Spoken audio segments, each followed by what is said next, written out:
Welcome to Gene and Mike do the New York Times crossword. Hi, I'm Jean. And I'm Mike. And today we're doing the crossword for Tuesday, November 5th, 2024. So, on this ordinary, average, plain, typical Tuesday, did you do the crossword? I did. And were you victorious? I was. Good. Did you find it easier than Mondays? Much. Good. Yeah. Well, I think anything would be easier than Monday for me. Don't ask me why.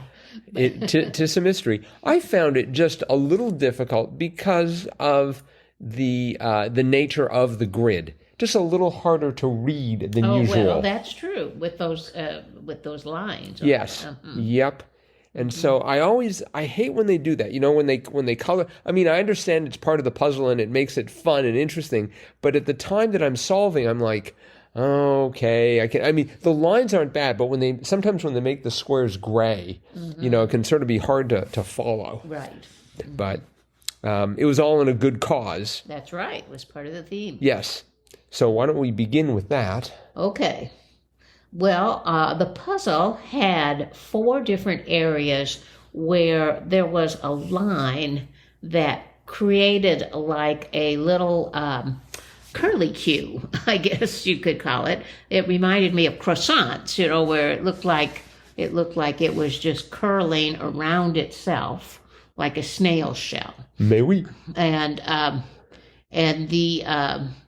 the spoiler clue was 36 across, which ran the length of the puzzle. And it said popular sushi options depicted 4 times in this puzzle. And the answer to that was California rolls, which is a type of sushi, like egg roll, right? Don't ask me. I think. Anyway, if you solved the puzzle correctly, you could start at what looked like the beginning of the curl and read it around, and it was actually the name of a city in California. The first one was San Diego. The next one was Cupertino. And then we had, what was the next one? Long Beach. And the last one was Pasadena. Mm-hmm. Which I thought that would be a bit of a challenge to create. Yes, I guess you would have to create the you know, put the names of the cities in, and then you would have to think of words that included those letters in that order. So would have been a bit of a challenge, I think. It looked like they had some control over which direction the spiral went in. So that might have helped them a little bit. But I'm sure it still would have been extremely difficult to do. Oh, I think so. And this was by Evan Kalish, and it was very well done. But, yes. Kind of a different theme. I don't know that I've ever seen words swirling, you know, around in like a curly Q. And yet all the clues that they are running in the middle of or all the answers that they are running in the middle of are still perfectly valid answers as written. That's right. Right. So anyway, that was the theme. Yes. I was especially glad to see Cupertino make an appearance, being the home of Apple. That's right. This podcast, not brought to you by Apple, but we sure do wish it was. Wouldn't that be something? Yep.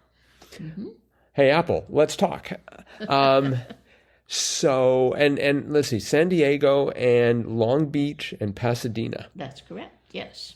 And that's like when you go and you order a roll in California, you say, I'd like a Long Beach roll? No. Oh, perhaps I misunderstood the theme. It said popular sushi options. So I figured that you could go and you could ask for the Cupertino. No, California rolls. You see, that's plural. Right. So those are the sushi options, California rolls. So they're all called California rolls. They don't differentiate them by city. I can't go and ask for a Cupertino whatever? Darn. No, I don't think so. Oh, well. I'll get over it. I'm sure you will. Actually, it's sushi, so I probably won't be sampling it. Mm-hmm. But And I think we've had California roll. I don't know if we've had California rolls in the puzzle, but I think we've had just like the singular Really? California roll. I'm pretty sure. I'll have to take a peek here. But anyway, that was the theme, and I think it had some other interesting clues as well. I agree. But I thought it started off well with one across, quoth, which I thought was a great word, and the answer turns out to be said. Right. Much more prosaic there, but that is correct. Yes. 9 across was precipitation unit. I leapt to drop because it was 4 letters long. Oh. And I thought, what's the basic unit of precipitation? A drop. No. But they wanted it to be an. It's a basic unit. You can't get any smaller than a drop of water. But you never talk about how many drops fell. You go to your weather forecast site. I'll go to mine. Mine reports the rain in drops. But it was in fact inch, which I guess makes more sense. Much more. Especially if you're not on the metric system. That is correct. But even in the metric system, they use drops. I liked 17 across. Professional pitchers, sales reps. Yes. That was a good one. Yep, I had sales, and then I needed 4 letters to follow. So I went for sales folk. And I just thought that sort of sounded maybe a little quaint. You don't measure the rain in drops, and you call them the sales reps, sales folk. Yes, I do. Did you think this was like an elven puzzle or something? It might have been. We had this morning in the New York Times in their let's see, in connections. Yes. One of the connections involved characters in Shrek. Yes, I saw that. So I probably just carried that over to. Okay. Although actually I did this before I did that one. Little So fairy tale land. Yes, that was the first one I got. When I first looked at it, I'm like, I don't see any connections with anything in here, but. Then I finally thought, oh, well, those are all things in Shrek. Right. Maybe that would be a connection, and it was. So. I wonder if there's any correlation between ability to do crosswords and ability to do connections. I guess it helps to have a large store of knowledge. I mean, it certainly helps with a crossword. Yes, And, lots of times on connections, that last one, I never know. Right. I'll get 3 of them, and then, of course, the last 4 that's the 4th one. And so you can choose it and get it right. But I'm like, what's the connection between these? Yes. Yeah, there's sort of like 2 puzzles in one really hard puzzle. Yes. Yeah, and the last one's always a gimme. Right. So, sometimes it's like that with crosswords, where one corner is really much harder than the others. Yep. I don't think they try and do it that way. I think they want equal difficulty, especially in the crossword. We had 14 across. That was parental punishment that might be circumvented with an iPad. And the answer was no TV. Yes. I didn't quite get that, but when you just read that now, I'm like, oh, I see, no TV. Yes. Right.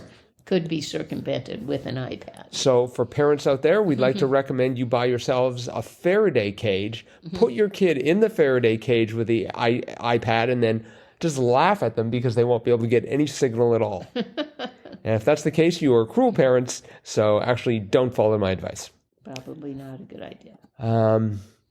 Let's see. I like that we had 20 across was nada, that was zip.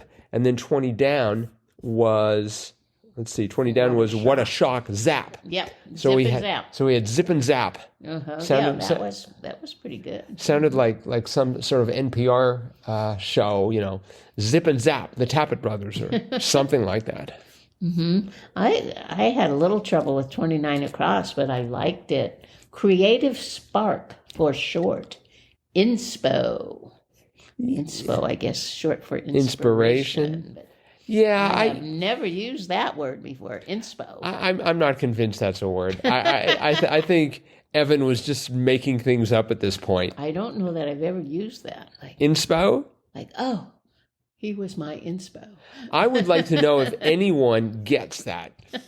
I'm gonna do some tests tomorrow, and I will report back tomorrow as to Okay. whether or not INSPO is really a thing. I'll see if I can do some too. Okay, I'm gonna tap into the vast collection of 18 to 24 year olds, and just see what the collective hive mind has to say on that. Well, I'll be amongst the senior citizens, so we'll see if any of them use INSPO. I'm betting my group's more likely to have used INSPO than yours, but we'll find out. Probably, yes, probably. Let's see. That P of INSPO is running into 32 down. It puts the icing on the cake, and that was piping bag. That's correct. That I found difficult. Oh, Yeah, I presume you found that extremely I easy. have several piping bags. Well, there we go. I think of a piping bag, and I think of some Scottish chap. Here's the old piping bag. Let's see. We got as close to politics as we're going to get in the New York Times crossword. 48 across. Prez number 41. Bush. And I had to, and there were 2 letters left, and it either had to be junior or senior. So of course I went for junior, Oh, but it turned out to be senior. that's right. I don't really count these, but You but don't. but 50. We needed to be the S for senior because 50 down was fashion designer Kate. That's Kate right. Spade. Kate Spade. Do you have any Kate Spade, whatever it is she makes? I don't, but I wish I did. Let's see. Based on our recent crossword, that would be a suit, a watch, or what was it? A purse? No, belt. Okay, right. I got 2 out of the 3. Not sure where that puts me on the scale. We had 61 across. Singer Chappelle blank, and it was Chappelle Rowan. That's right. And I do. Are you familiar with I think they pronounce it Chapel Roan. Yes, I know Chapel. Really? From where? I've just, I've seen her like at the Grammys. Oh, okay. So she's walked the red carpet, and I like to always look at the red carpet pictures. So yes. Apparently, she hails from Missouri. Really? Yes. What part? The part that produces pop stars, I guess. But I started listening to some of her music and was greatly enthralled. So Good. once again, I thank the New York Times crossword for steering me in that direction. I guess I should thank Evan in particular. Let's see. We had 63 across. 63 across being forego humility, brag. Right. And then on Saturday, we had Billy Bragg. That's with, right. 2 G's. So I just thought we've gone from brag to brag. That's right. We're going to lose the G. We're going to go down to bra for tomorrow. That's my prediction. Expect bra in the crossword. All right. 24 across. Let's see. They have issues, in brief. Mags. Mags, yes.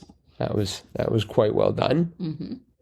And I think that's probably it for the crossword. Okay. But it is Tuesday, That it is. which means it's time for Triplet Tuesday. And for new listeners, Triplet Tuesday is that segment of the podcast where one of us reads 3 clues to the other, and the answers to all 3 clues. The answer to all 3 clues is one 3-letter answer, and the object is to guess that answer in as few clues as possible. We do it 3 times, hence the name Triplet Tuesday. That is correct. And today I will be posing the questions. Oh, dear. Are you ready? I certainly hope so. Okay, these have been custom picked just for you. Okay. All right, Shako for 1. Shako? For 1. How do you spell that? Just like it sounds, Shako. Shako. Shako for 1. She's thinking it over, listeners. Shako. I have no idea. Dog. Nope. All right, clue number 2, Diamond Topper. Diamond topper.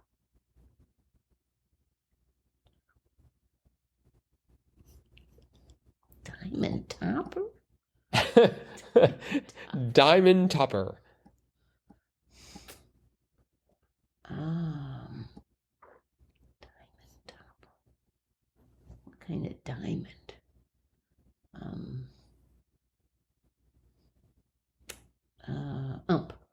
Nope. Part of graduation attire. Cap. Right. Oh, okay. A shako is some sort of a cap. Oh. It's sort of elaborate, and of course, the diamond topper is the. You were close when you said ump. You were in the right ballpark, so to speak, because it was a diamond topper. A cap. A diamond. The baseball players. They're all wearing caps, right? Don't they wear caps? They're not diamonds. Well, they're on the diamond. A diamond topper. Okay. I didn't say these were going to be easy. All right. Well, you got that in 3. I mean, the first 2 were impossible. Okay, here we go. Dog in the army.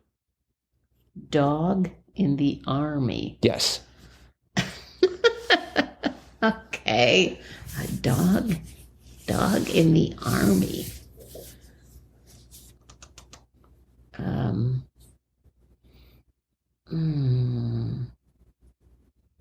in the army. Boy, nothing's coming to mind. All right, moving right along. Jester. Jester. Fool. That's got 4 letters. A jester. Jester, Jester. Correct. Jester.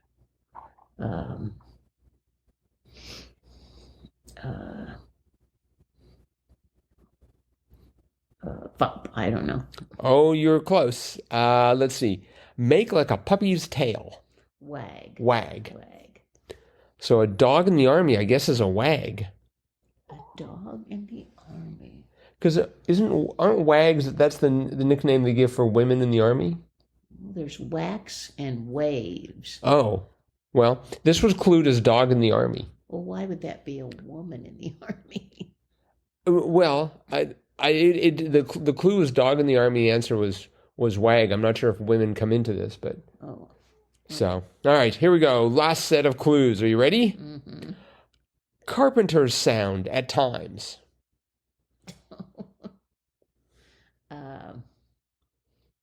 Carpenter's sound. Yes.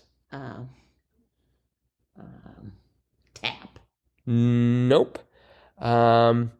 Chef's exclamation, perhaps. Chef's exclamation. Yes.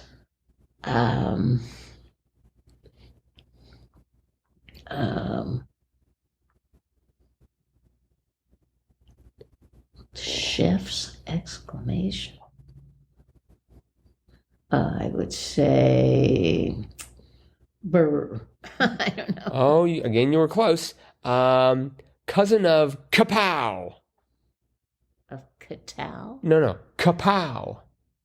Oh, bam. Right. Oh, okay. So the carpenter's sound would, of course, be a bam with a hammer. Uh-huh. And then, so you just had to, instead of tap, you had to hit harder. And the chef's exclamation, I guess Emerald always goes bam. Okay. So, all right, you got all 3. These were ultra hard. You got every single one of them. Nicely done. Okay. And now I've set myself up for the hardest clues ever next week. No, not necessarily. It is a risk we take. So, all right. Listeners, we're curious to know how you did in today's ultra tough Triplet Tuesday. Let us know, crosswordpodcast@icloud.com. That is it for today. We'll be back again with our cutting edge analysis of tomorrow's crossword tomorrow. Bye-bye.